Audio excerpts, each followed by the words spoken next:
Wetutuukidde ku kkolero lya Starlight erisangibwa ku kyalo Buyala mu Mpigi, abakozi nga bakakkalabya mirimu gyabwe.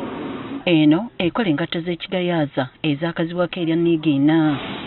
Okusinziira ku ssentebwe w'ekyalo, abakozi mu kkolero lino baggyibwa mu bitundu birala ekifiiriza abantu b'omu kitundu. Abakozi abaffe ku kyalo tayagala bbawa mirimu, era ky'ova olaba abantu bano bonna b'olaba y'alina ba transport ababaleeta from Northern, Gulu, Arua. Kampuni eno okusinziira ku mateeka agafuga amakolero erina okuwa abakozi ebikozesebwa okubataasa obubenje ku mirimu, kyokka kizuuliddwa nga tewali kibaweebwa. Abantu tebalina wadde erementi gamba omuntu yenna abeera oziira.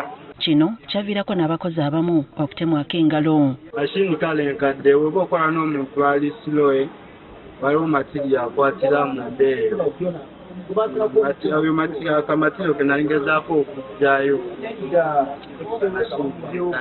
Ono agamba nti obuvune bwe yafuna tebumuvanga ku mutima nga ne bw'aba yeebase alaba ng'engalo bazitwala. Bwebakawo bweba tebyaddala bamuyamba okujjanjabwa kyokka taliyirirwanga. Babadde tebannaba kubakola.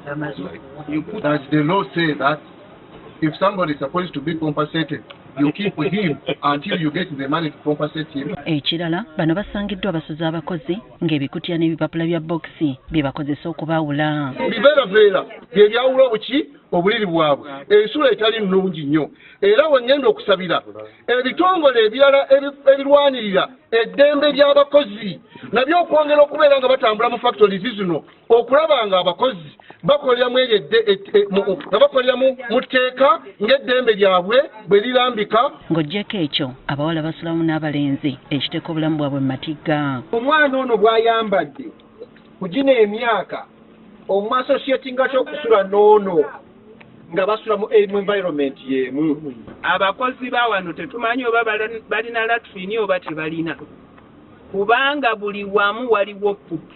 Abatuuze nabo bagamba nti ekkolero lino litadde obulamu bwabwe mu matigga gatagambika olw'akasasiro ayokebwa ekikka ekivamu ne kibaggweramu. Bagenda ne bookya ebipiira off-cuts ebivudde mu factory ne babikumamu akawungeezi, ekikka ne kikwata wano wonna ne tubeera nga tetusobola na kussa. Babagamba okuhandolinga obulungi hazardous naye okusinziira nga bwe tulaba bayiwa eri ne byonna bakoze eki ne bayokeza, eyo nayo violation.